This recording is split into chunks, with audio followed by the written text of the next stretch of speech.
TIT की smart class में आप सभी का स्वागत है। अकाउंटिंग की इस क्लास में आज हम लोग पढ़ने वाले हैं पेमेंट बाउचर के बारे में। पेमेंट बाउचर की एंट्री हम अकाउंटिंग में कैसे करते हैं, ठीक है, इसमें कौन कौन से ट्रांजेक्शन को सॉल्व करते हैं, वही आज की क्लास में सीखना है और समझना है। तो देखिए, सबसे पहले तो हम ये जानेंगे कि पेमेंट बाउचर होता क्या है। पेमेंट बाउचर होता क्या है? तो जैसे कि पार्टिकुलर ट्रांजेक्शन को सॉल्व करने के लिए पार्टिकुलर बाउचर का इस्तेमाल हम करते हैं। मैंने इसके पहले भी मैंने आपको बताया है। कंट्रा बाउचर का इस्तेमाल क्यों किया जाता है, रिसिप्ट बाउचर का इस्तेमाल क्यों किया जाता है, ये मैंने पिछली क्लास में भी ने आपको बताया। आज की क्लास में जो समझना है वो है आपका मेन पेमेंट बाउचर, जिसकी शॉर्टकट की क्या होती है, F5 होती है। देखिए, पेमेंट बाउचर के बारे में आप लिखा हुआ है, करा कि this voucher is used for records all the payments made through bank and cash. इस बाउचर में हम वही ट्रांजेक्शन को रिकॉर्ड करते हैं जो पेमेंट से संबंधित हो, या तो हमारा पेमेंट कैश से हो या वो हमारा पेमेंट बैंक से हो। अरे या तो कैश पेमेंट आप करेंगे या तो आप बैंक से पेमेंट करेंगे, दोनों ही कंडीशन में आपको पेमेंट बाउचर का इस्तेमाल करना होता है। तो जैसे कि यहाँ पे क्या बताया जा रहा है कि जब हम कैश या बैंक के माध्यम से किसी को भी पैसा देते हैं तो ऐसे ट्रांजेक्शन को पेमेंट बाउचर में रिकॉर्ड करते हैं। और बिजनेस में प्राय हम दो कंडीशन में पेमेंट करते हैं। पहला, जब हम किसी सप्लायर से उधार माल खरीदा हो तो ड्यू डेट आने पर हम उसको पेमेंट करते हैं। और दूसरा, ऑफिस एक्सपेंस जैसे कि सैलरी हो गया, आपका रेंट हो गया, स्टेशनरी हो गया, इलेक्ट्रिसिटी बिल हो गया, आदि के लिए हम लोगों को पेमेंट करते हैं। दोनों ही कंडीशन में हमें ट्रांजेक्शन को पेमेंट बाउचर में रिकॉर्ड करना होता है। जैसे आप अपने सप्लायर से उधार सामान परचेज करते हैं तो उसका एक ड्यू डेट मिलता है कि इस डेट पे आकर के आप अपना पैसा क्या कर दीजिएगा, पेमेंट कर दीजिए।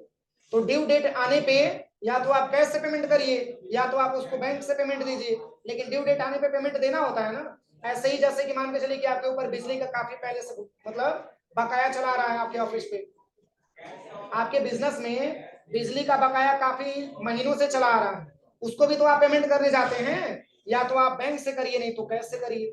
या फिर मान के चले कि स्टाफ का सैलरी ही आप दे रहे हैं तो उसको भी हम पेमेंट बाउचर में रिकॉर्ड करते हैं। इन सभी ट्रांजेक्शनों को रिकॉर्ड करने के लिए हमको पेमेंट बाउचर का इस्तेमाल करना होता है।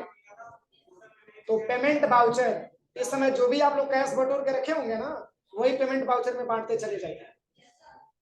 इस समय तक कैश बैलेंस है ना, उसी को बांटते चले जाइए। क्यों? क्योंकि हमने सप्लायर से उधार माल परचेज किया। और याद करिए, मैंने जो है बिल वाइज डिटेल जब मैंने बताया था तो उस समय सन्ड्री क्रेडिटर और सन्ड्री डेबिटर का भी मैंने बताया। तो सन्ड्री डेबिटर से तो पैसा पाना होता है और सन्ड्री क्रेडिटर को पैसा देना होता है। तो इसमें जो हमारे पास आएंगे ऑप्शन, इसमें जो हमारे कंपनी का मतलब हमारे जो पार्टी के नेम आएंगे वो सभी के सभी सन्ड्री क्रेडिटर वाले आएंगे जिसको पैसा पेमेंट करना। इससे हम लोगों ने उधार माल परचेज पहले से किया हुआ है और बिल नंबर के थ्रू हमको पेमेंट करना। वो बताएगा कि इस बिल नंबर के थ्रू आप हमको पेमेंट दीजिए, उसी बिल नंबर के थ्रू आपको पेमेंट करना। ठीक है, तो इसको हम पेमेंट बाउचर में रिकॉर्ड करेंगे। और इसके भी दो मोड दिए गए हैं, एक डबल एंट्री मोड और दूसरा सिंगल एंट्री मोड। ये पता ही आपको कब बनाया जाता है डबल एंट्री मोड और कब सिंगल एंट्री मोड। अब चलिए, इसी के आधार पे एक ट्रांजेक्शन दिया हुआ है, इसमें भी बस दो ही पहचानना है आपको, क्या डेबिट होगा और क्या क्रेडिट। तो इसमें पहला ट्रांजेक्शन में ये बताया जा रहा है, कह रहा है कि as on 2 April 2021 paid RS 50,000 as salary to staff through SBI bank current account cheque. यहाँ पे कह रहा है कि 2 अप्रैल 2021 को स्टाफ को सैलरी दिया गया 50,000 रुपये, और कैसे, तो चेक के माध्यम से दिया गया। और वो आपका चेक किस बैंक का है, SBI करेंट अकाउंट का। अब इसमें दो लेजर आपके सामने दिख गया। अगर सैलरी टू स्टाफ हम बोलेंगे तो हमारे बिजनेस का इनकम होगा कि एक्सपेंस होगा, एक्सपेंस होगा। अरे जब हम पेमेंट करेंगे तो एक्सपेंस ही तो होगा, खर्चा ही तो होगा। तो सबसे पहले तो हम लेजर बनाएंगे स्टाफ टू सैलरी का, या सैलरी टू स्टाफ के नाम से एक लेजर बना लेंगे। और किससे पेमेंट कर रहे हैं, SBI करेंट अकाउंट। तो SBI करेंट अकाउंट देने वाला हो गया ना। तो जब देने वाला है तो देने वाला है तो किसमें रखेंगे, पर्सनल अकाउंट में रखेंगे। और पर्सनल अकाउंट के रूल से हम उठाएंगे कि गिवर को हम क्रेडिट करते हैं, इसलिए SBI करेंट अकाउंट को क्रेडिट करेंगे और सैलरी टू स्टाफ को हम क्या कर देंगे, डेबिट कर देंगे। तो ऐसे में भी क्वेश्चन आ सकता है कि सर अगर सैलरी टू स्टाफ को डेबिट कर रहे हैं तो क्यों, तो आप बता सकते हैं कि नॉमिनल अकाउंट के रूल से एक प्रकार का एक्सपेंस है और एक्सपेंस को हम डेबिट करते हैं। और पर्सनल अकाउंट के हिसाब से अगर गिवर है SBI करेंट अकाउंट तो उसका नेचर हमारा क्रेडिट का होता है, इसलिए एसबीआई से ही पेमेंट किया जा रहा है तो एसबीआई का नेचर गिवर हो जाएगा और इसको हम क्रेडिट करते हैं। इसमें दो अकाउंट क्लियर हो रहा है, salary to staff nominal account हो जाएगा और आपका एसबीआई करेंट अकाउंट ये आपका पर्सनल अकाउंट हो जाएगा। तो सैलरी टू स्टाफ हमारा क्या हो जाएगा, एक्सपेंस हो जाएगा और बैंक अकाउंट हमारे पर्सनल के हिसाब से क्या हो जाएगा, क्रेडिट हो जाएगा, क्योंकि इसी से दिया जा रहा है। तो इसमें हम बनाएंगे salary to staff account debit to SBI current account. और किससे पेमेंट कराएंगे, तो चेक से पेमेंट कराएंगे। मैंने बोला है ना कि जब भी चेक का मतलब जो भी क्वेश्चन में जिक्र किया जाए चेक का, तो हमेशा बैंक अकाउंट ही क्रिएट किया जाता है। तो चलिए इस ट्रांजेक्शन को सॉल्व करने के लिए पहले आप बाउचर पे आइएगा, यहाँ पे बाउचर पे आने के बाद एंटर करिएगा, इसके बाद से आपको F5 बटन प्रेस करना है। अब पूछ रहा है डेबिट, तो डेबिट किसको करना है, सैलरी टू स्टाफ को। तो यहाँ पे पहले से तो बना नहीं होगा, यहीं पे अल्ट के साथ सी बटन दबाइए। जो लेजर नहीं बना है, जो आइटम नहीं बना है, उसको आप दोबारा बनाना चाहते हैं तो अल्ट के साथ सी बटन दबाइए। नहीं हो पाएगा, एक्सेप्ट नहीं करेगा, बनाना पड़ेगा अल्ट से। डायरेक्ट हम तब लिखेंगे जब पहले से बना होगा। यहाँ पे आप बनाइएगा सैलरी टू स्टाफ। आप एंटर करिएगा, किसके अंतर्गत आएगा, इनडायरेक्ट एक्सपेंस के अंतर्गत आएगा। अब यहाँ पे जीएसटी वगैरह सब पूछेगा, इसको नॉट एप्लीकेबल ही करिएगा, एप्लीकेबल की भी रिक्वायरमेंट नहीं, क्योंकि अभी जीएसटी से कोई लेना देना नहीं है। अभी आपके जीएसटी के लिए परचेज वाउचर वेट कर रहा है। एंटर करिएगा। अब यहाँ पे इसका बैलेंस पूछेगा, इसमें कुछ बैलेंस दिखा रहा है, क्योंकि अभी पेमेंट मैंने किया ही नहीं, तो बैलेंस क्या दिखाएगा। तो यहाँ पे 50,000 जैसे ही मेंशन करेंगे तो ये आपका शो होने लगेगा करेंट बैलेंस। अब चूंकि पैसा ये किस बैंक से दिया जा रहा है, एसबीआई करेंट अकाउंट से, तो एसबीआई करेंट अकाउंट का बैलेंस हमारा डेबिट मतलब जो बचेगा, तो कितना शेष बचेगा 50,000 पेमेंट करने के बाद, उसको आप चेक करिएगा। यहाँ पे करेंट अकाउंट है एसबीआई बैंक, 50,000 पेमेंट कर दिए तो 3,68,500 रुपया शेष बचा हुआ है। किस बैंक में, एसबीआई करेंट अकाउंट के बैंक में। बस कंट्रोल इसे एक्सेप्ट करा दीजिए, हो गया ट्रांजेक्शन। कोई दिक्कत। अब चलिए सेकंड ट्रांजेक्शन के बारे में समझते हैं। इसे में पूरा बनाया हुआ है, देखिए इस बैलेंस को मिलाइए, सही कर रहा है कि नहीं, बैलेंस सही है बैलेंस। अब चलिए अगला क्या दिया है, कह रहा है कि सेकंड नंबर की ट्रांजेक्शन, कह रहा है कि as on 2 April 2021 made a cash payment of Rs 20,000 towards traveling expense and Rs 10,000 towards food expense। दो एक्सपेंस हो गया, तो वैसे ही आपका डेबिट दिख रहा है। और पेमेंट कैसे हो रहा है, कैश। तो जब हम कैश से पेमेंट करेंगे तो कैश हमारे व्यापार में आएगा कि जाएगा, जाएगा। और कैश रियल अकाउंट है और हमारे व्यापार से जा रहा है, तो कैश को क्रेडिट करेंगे ना, कैश को क्रेडिट कर देंगे। और दो सामने अकाउंट आपका डेबिट का दिख रहा है, क्योंकि ट्रेवलिंग है और फूड एक्सपेंस। समझ में आ रहा है कि नहीं आ रहा, चलिए तब ठीक है।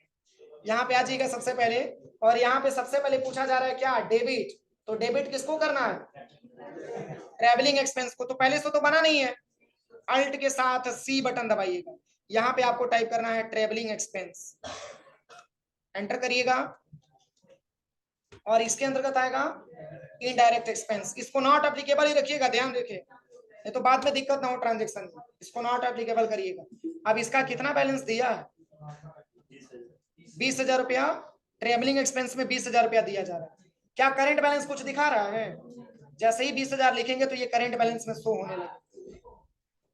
फिर दूसरा अकाउंट क्रेडिट बनाएंगे, पहले डेबिट होगा, पहले डेबिट लिख लीजिएगा, फिर एंटर करिएगा। अब दूसरा डेबिट किसको करना है, फूड एक्सपेंस को। तो अल्ट के साथ सी बटन दबाइए, यहाँ पे टाइप करिएगा फूड एक्सपेंस। अरे ये सारा मैंने आपको पढ़ाया किसमें, कंपाउंड जर्नल एंट्री में, कंपाउंड जर्नल एंट्री में मैंने पूरा पढ़ाया आपको। फिर एंटर करिएगा, इनडायरेक्ट एक्सपेंस हो जाएगा, इसको भी नॉट एप्लीकेबल करना है, कंट्रोल ए। अब इसका बैलेंस कितना, 10,000। तो देखिए 20 और 10 30,000 हो गया। तो क्रेडिट कितने रुपए से करेंगे, ये कैश से ही तो पेमेंट हो रहा है ना, तो क्रेडिट किसको होगा, कैश को करेंगे।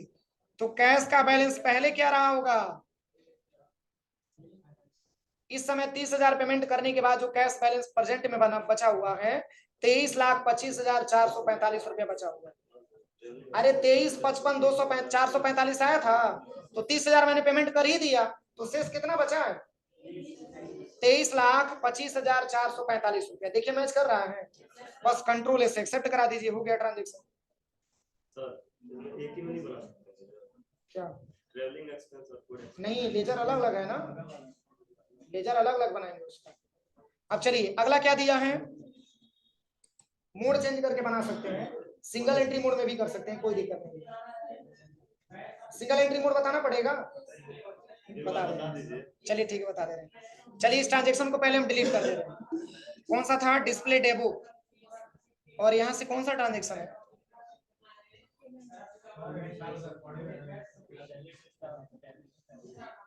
नहीं ये वाला है ना ट्रेवलिंग एक्सपेंस वाला, इसी को अल्ट डी से डिलीट कर देते हैं। चलिए मोड को चेंज करके सिंगल एंट्री मोड में बता रहे हैं, ठीक है। देखिए यहाँ पे आ जाइएगा बाउचर पे, अब यहाँ पे कंट्रोल एच दबा दीजिएगा और यहाँ से सिंगल एंट्री मोड आपको ले लेना। अब चूंकि ऑन अकाउंट के बारे में बात हो रहा है, क्रेडिट वाला बैलेंस हमेशा ऊपर रहता है, और इसमें डेबिट रख दीजिएगा किसको, ट्रेवलिंग एक्सपेंस को, और कितना 20,000 रुपया। अब एंटर करिएगा, फिर इसके बाद से फूड एक्सपेंस हो जाएगा कितना 10,000 रुपया, बस एंटर कर दीजिए, कंट्रोल से एक्सेप्ट करा दीजिए, हो गया। अभी भी आपके कैश में कितना बैलेंस होना चाहिए, 23,25,445। चलिए चेक करिए उतना बैलेंस दिखा रहा है कि नहीं दिखा रहा है।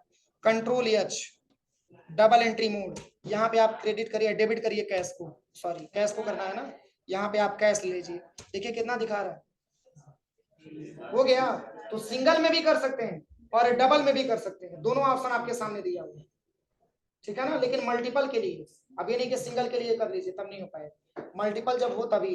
अब चलिए अगला ट्रांजेक्शन क्या दिया है, अगला ट्रांजेक्शन क्या दिया है, ये नहीं समझ में आया, एक बार और समझिए। डिस्प्ले डे बुक पे आइए और यहाँ से आ जाइए पेमेंट वाउचर पे, यही वाला है ना, इसको अल्ट डी से डिलीट कर दीजिए। एक बार और समझिए, सबसे पहले यहाँ पे आ जाएंगे वाउचर पे और यहाँ पे कंट्रोल के साथ एच बटन दबा दें और यहाँ पे लेंगे सिंगल, और यहाँ पे अकाउंट पूछा जा रहा है, क्रेडिट वाला बैलेंस क्या होता है, सिंगल में ऊपर रहता है, इसलिए यहाँ पे हम कैश को ही क्रेडिट करेंगे। तो कैश का बैलेंस कितना दिखा रहा है, 23,55,445। तो ये पैसा जब हम पेमेंट करेंगे तो घटेगा कि बढ़ेगा, घटेगा ना। तो पहले तो आप यहाँ पे ट्रेवलिंग एक्सपेंस ले लीजिए, कितना 20,000 रुपया। अब कितना घटा बैलेंस, 35 हो गया ना। और फिर एक और दिखा दीजिए किसका, फूड एक्सपेंस का, कितना 10,000। अब देखिए बैलेंस मैच कर रहा है, बस कंट्रोल से एक्सेप्ट करा दीजिए। अब चलिए अगला ट्रांजेक्शन क्या दिया है, अब तीसरा नंबर का ट्रांजेक्शन देखिए, तीसरे नंबर का ट्रांजेक्शन सेम है जिस तरीके से दूसरा वाला, बस दोनों में अंतर यह है कि ये बैंक के माध्यम से भुगतान किया जा रहा है, वो कैश के माध्यम से दिया जा रहा था और ये बैंक के माध्यम से दिया जा रहा है। देखिए लिखा भी है, as on 2 April 2021 made a cheque payment. तो चेक की बात आ गई तो किसका अकाउंट बनाएंगे, एसबीआई करेंट अकाउंट बनाएंगे। और कह रहा है कि 20,000 रुपया पेमेंट किया गया ट्रेवलिंग एक्सपेंस का और 30,000 रुपया फूड एक्सपेंस का। अब इसमें देखिए सिंगल में बताया है, यहाँ पे सिंगल में बताया गया, देखिए सिंगल में भी आप इसका कर सकते हैं ट्रांजेक्शन, और डबल एंट्री मोड में भी आप इसकी ट्रांजेक्शन कर सकते हैं। तो चलिए इसको करने के लिए चूंकि बैंक की बात हो रही है, चेक की बात हो रही है, तो मतलब किस बैंक का, करेंट अकाउंट है एसबीआई बैंक का। तो चलिए यहाँ पे सबसे पहले ट्रांजेक्शन पे आइएगा और इसमें आपको ले लेना है current account at SBI bank, ठीक है, current account at SBI bank. अभी ये वर्तमान में कितना पैसा दिखा रहा है, 3,68,500 रुपया। अब देखिए पेमेंट हो रहा है, ट्रेवलिंग एक्सपेंस का कितना है, ट्रेवलिंग एक्सपेंस का कितना है 20,000 है कि 30,000 है, 20,000। देखिए 20,000 ये भी हम जोड़ने जा रहे हैं, लेकिन पहले से बैलेंस कितना दिखा रहा है 20,000, तो 20 और 20 कितना हो जाएगा 40,000 हो जाएगा। देखिए तो ये तो बैलेंस हमारा करेंट अकाउंट का कम होना चाहिए ना, तो 68 से घट के किस पे आएगा 48, और भी घटेगा किसमें, फूड एक्सपेंस में करेंगे तब। अब यहाँ पे फूड एक्सपेंस ले लीजिए, इसका कितना है 30,000, अब कितना हो जाएगा 30,000 और घटेगा तो 18 बचेगा ना। देखिए एंटर करिए, 3,18,500 रुपया बचा हुआ है current account at SBI bank. तो सिंगल अकाउंट क्रेडिट और 2 अकाउंट आपका डेबिट हो गया, और बस कंट्रोल से एक्सेप्ट करा देंगे। हो जाएगा? Yes sir. चल के लैब में करिए इतना ट्रांजेक्शन से, हम लोग कल पढ़ा जाएगा, ठीक है।